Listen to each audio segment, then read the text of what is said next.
In this video, we're following Tony, the ginger landscaper, as he completely renovates the garden of this home, transforming it from this to this. Tony does it all, from fences, lawns, retaining walls, earthworks, and much, much more. But today, we're going to be following along as he builds 2 decks either side of this pool using TuffBlocks. Stick around to check it out.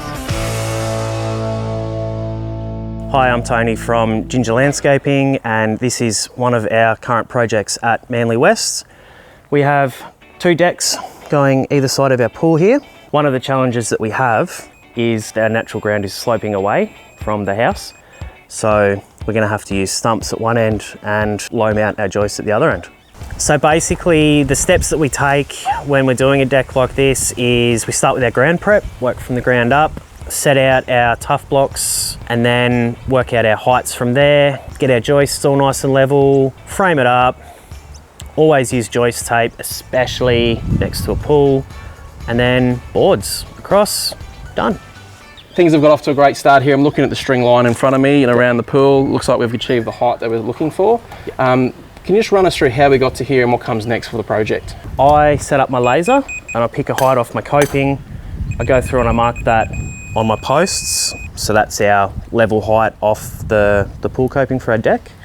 And then I'll go through, pull my corners, make sure everything's all nice and square. And that's our deck height and our perimeters. Perfect. So everything's square and level. Excellent. So I noticed you're obviously going to use a tough block foundation today. Yep. So basically adjusting, I can see that there is a little bit of a slope to the property here. Mm-hmm. You've mentioned going up and down, so obviously tough block is going to help you with that. Was that one of the major considerations to choosing tough block for this project? Absolutely. The fact that I can use the block on joist, or I can bring it up with a stump or a bearer in the lower areas and just build it all to suit in situ is perfect. It allows you to course correct if you run into any sort of unplanned problems. Yeah, absolutely. Excellent. Plus we've got services in the ground here somewhere associated with the pool, and I'm not exactly sure where they are, so not having to excavate for stumps means I'm not going to hit them. Tony has prepared the ground using paver base and a soil compactor, so the tough blocks sit on stable, compacted ground. Here he's marking the ground with spray paint along the span of each joist, so the joists are supported at 1.2 metre intervals. Each joist is spaced apart at 450mm centres, so the deck boards will be nicely supported underfoot.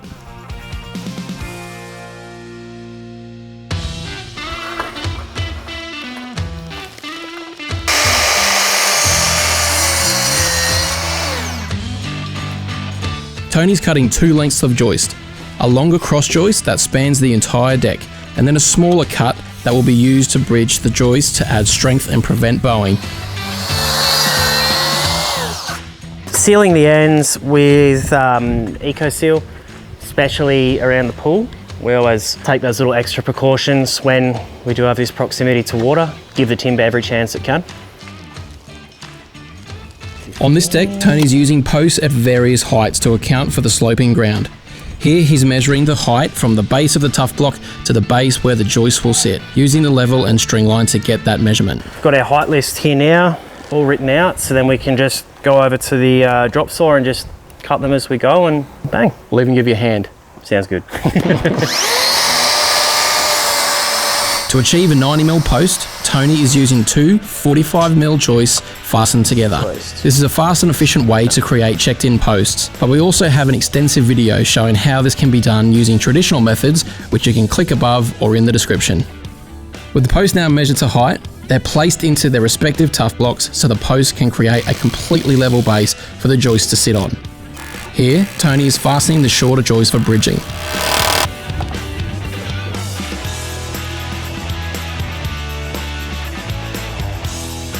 By using a small cut of the deck board and the 3 metre level, we can check to see if our measurements are correct.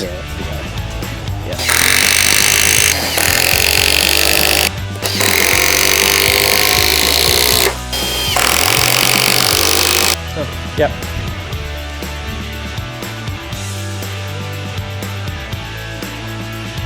The biggest difference between this deck and the front deck is that this uses posts on sloping ground, whereas the front deck uses the 45mm joist slot on level ground, showing the versatility of tough block for any job.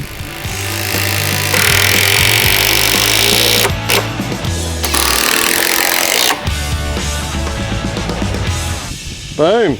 I've used TuffBlocks on about 5 jobs now. Yeah, this one's the 5th that I've used the TuffBlocks on. They're a perfect product for these sort of decks. We were building a deck at our own house. It was over an old spa that had been backfilled, and it was just a really weird corner of our back patio.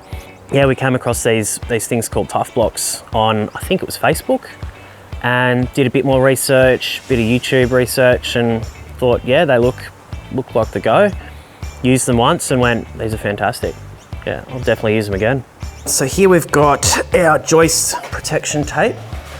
Comes in 2 sizes, and this goes over our deck subframe to help protect it from any water sitting on the top and causing rot and other issues like that.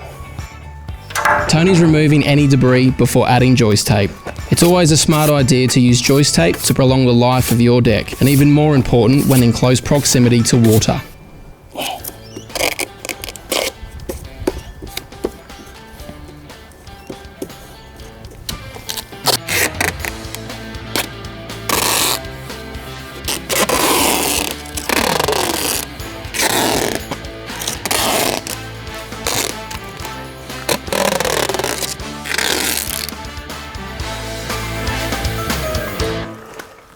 That's the rear deck frame complete. Now on to the front deck.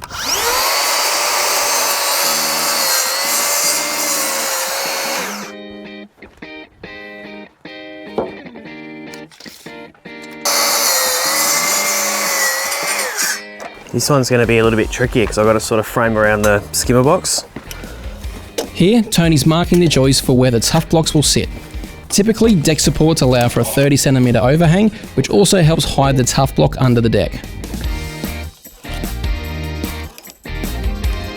Again, he's treating the cuts with a sealant spray.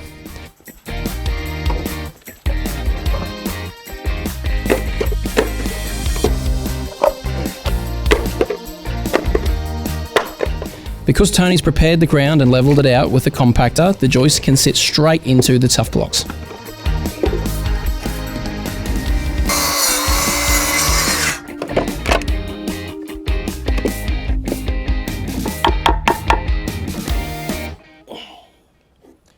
Perfect.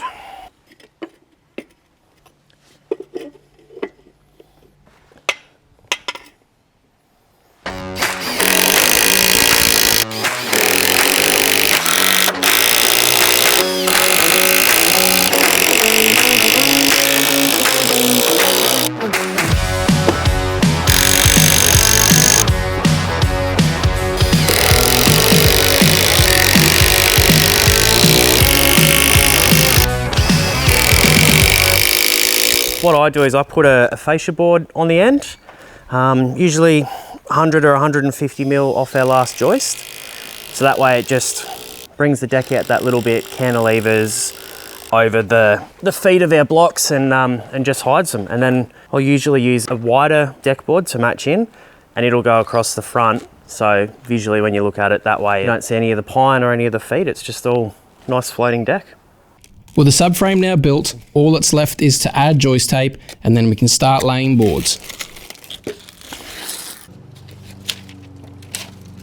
So next we will get our decking boards in, we'll cut them to length and we'll start laying them from end to end with a little bit of overhang off our last joist so we can get a perfectly straight line from end to end and trim them so it's all nice and neat. Because our boards are going in that way. So generally you just start laying them and space, screw it, space, screw it, space, screw it. You might end up sort of fanning the boards out towards the end, which is a lot of effort to fix. So this tells us that we put every 5th board down at a set measurement, and then it should be evenly spaced from one end to the other, and in theory, save us a bit of time. Tony's got an app which does all the calculation for him so he can measure every 5th board. This is all my fasteners. These are my batten screws that I use for framing and the like. Fences when I'm doing them.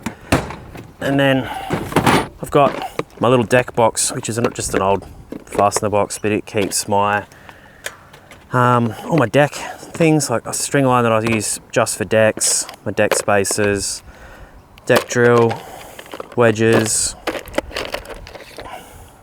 spacer guide, all that sort of stuff. Keeps it all nice and convenient. Then there are our stainless steel T25 head decking screws. If you have a moment, make sure you follow Tony on Instagram at The Ginger Landscaper. He posts great daily content where you can follow his builds and see what projects he's working on. So typical jobs for us are obviously fencing and retaining, pool surrounds, gardens, decks, tight access, earthworks. Yeah, generally most aspects of landscaping is the kind of stuff that we do. If you're in Southeast Queensland and need a top-notch landscaper, then reach out to Tony. This is our chalk line, and what we do is we line up the marks that we made off our phone, flick a string line, and that way when we put our board down we can, if it's bowed, we can still pull it and push it so it's in that perfect line without any issue.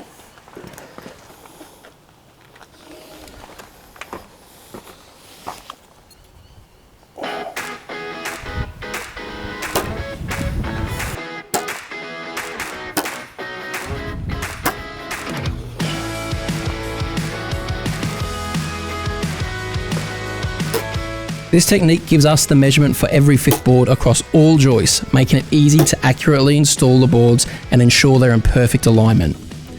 Now it's a case of cutting the deck boards to length and taking into account the skimmer box.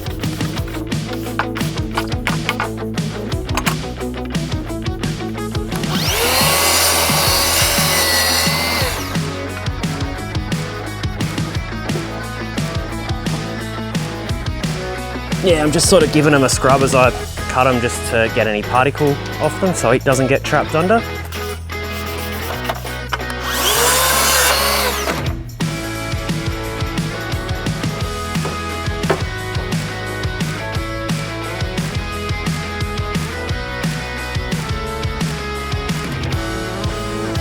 Just an old bank card that I've put marks on so when I go through I can line it up on every board and my hole spacings are identical.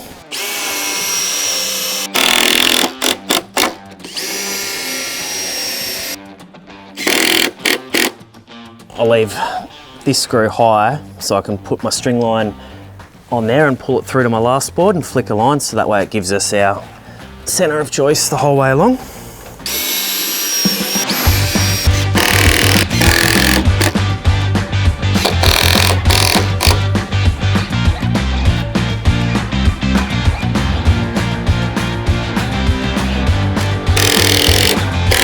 With every fifth board screwed down and chalk lines complete, let's watch Tony finish off this deck.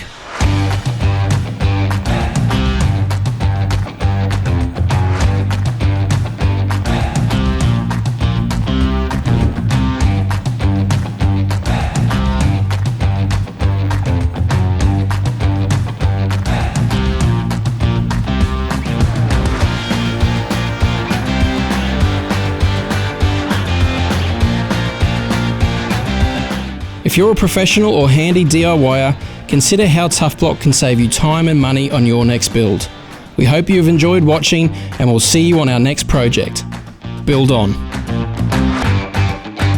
Thanks for supporting and watching through to the end. If you like the content we produce, subscribe below and check this one out. This is a great video and click on the link here for this.